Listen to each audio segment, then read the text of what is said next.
I'm High Priestess Elsie from Tara and Jenny, and I'm here to give you my message for today. Okay. Um, so basically, the main message is really they're trying to dim your light to they steal your star. And it's not just those who are spiritual, but those who are religious are also after your light. Okay.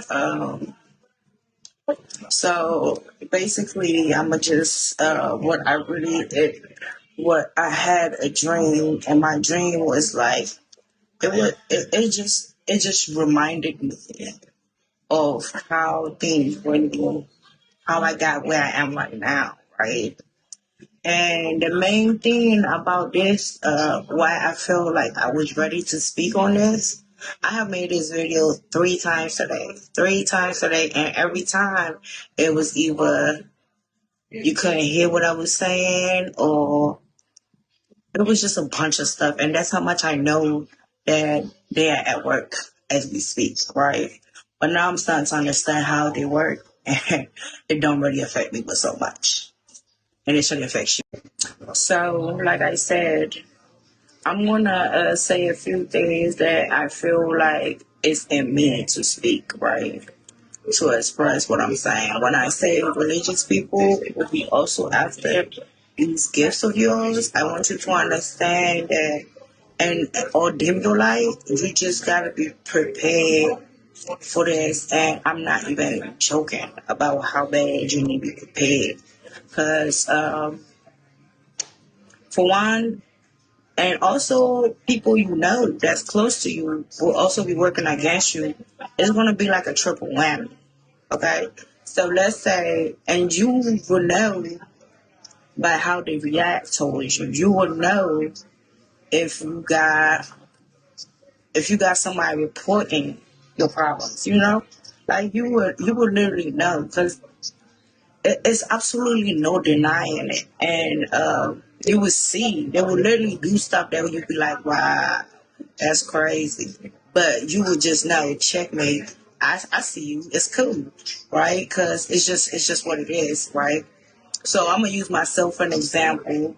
Like when I did start doing the spiritual, not even started, when I was in the movement in spirituality, I have a set of friends that decided to make me feel out of place for trying to figure out what works for me.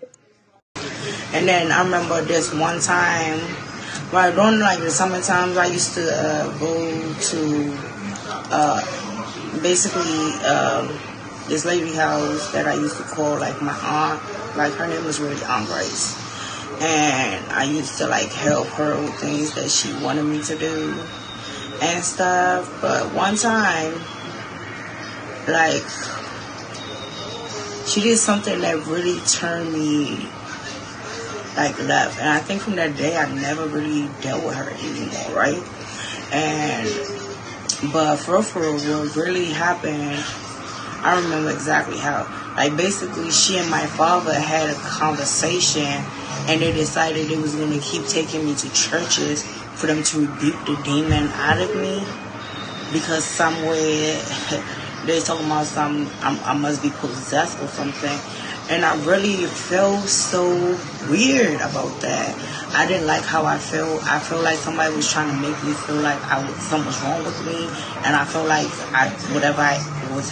So basically, this was one of the examples I had. My father really had no problem like belt to ass immediately when you fuck up, right? So he used to always belt to ass me immediately. And one day, like he said, every time he did that, something was happening with his vehicle.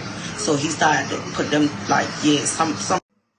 And I'm gonna let you know that it really won't start for real when you start your journey. It will even start before your journey, right?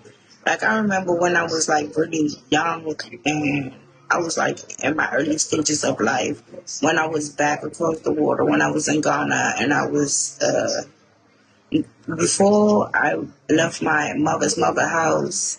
I had a couple of things there too where I used to dream about and it used to happen almost every night for like about 6 months. I used to have a dream about I was a crab in a bowl with a bunch of crabs, and then I'm trying to get out, and every second they pull me back.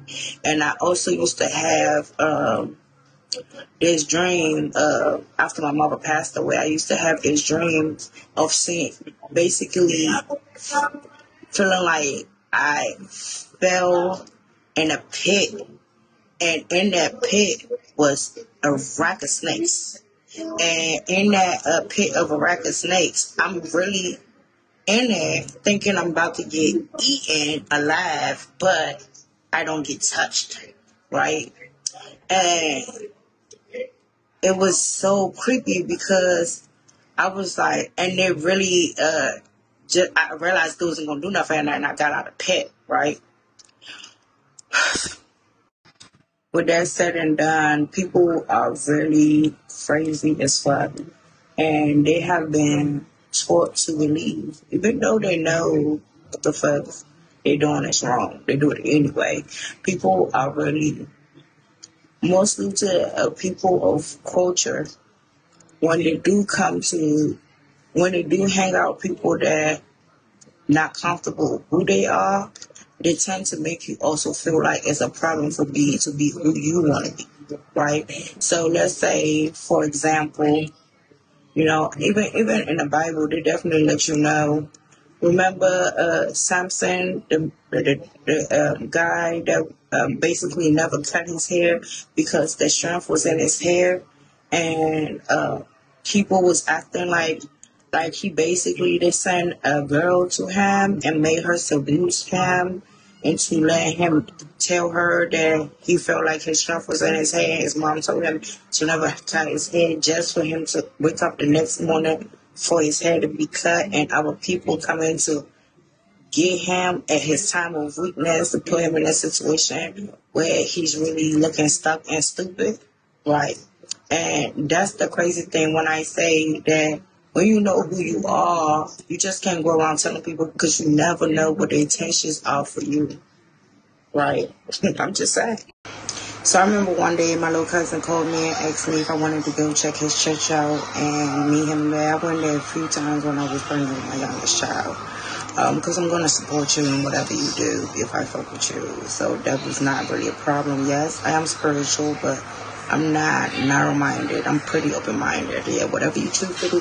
I haven't even went with my best friend to the mosque before. So with that said and done, it's like I'm not, this is not me, so fuck you. I'm not that type of person. Because you can learn anything from anywhere. But at the end of the day, after church that day, we had stopped at McDonald's so we could get something to eat.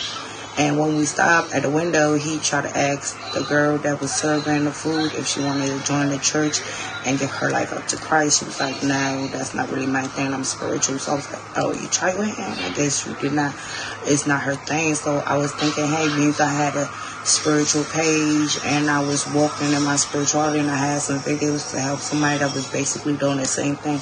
I asked her if she was interested and checking my page out. And before I even said anything, when I told you this man drove the fuck off, he drove the fuck off, and I was just in so much disbelief. I was like, and what he said was, I'm not about to be watching this, I'm not going to help, I'm not with this demonic shit or something like that. So I was just like, wow. So I'm going to church knowing I'm spiritual, but this how you carry me? All I'm going to say is make sure you know what you got going on. And I remember this one time I got my hair done from when I got out from work. And the very next day I tried to get in the shower. When I got in the shower, I felt like somebody was holding my braids and pulling me back to the ground. But nobody was really physically doing that. That's just how the energy felt. And I had to rebuke, call my energy back, return the energy to sender, and ask my ancestors to help me. When I got out of that shower, I was just like, because I just could not understand what the fuck I just went through. And I'm telling you, you need to know people, energy exchange, so you can really figure out who's sending attacks your way. And it could be anybody, and I mean anybody. So beware, be square. So when I say dim your light, I really mean dim your light. My friend, and I've not been liking your videos just comment hi under this post so that I will come to your page and like your videos. Thank you.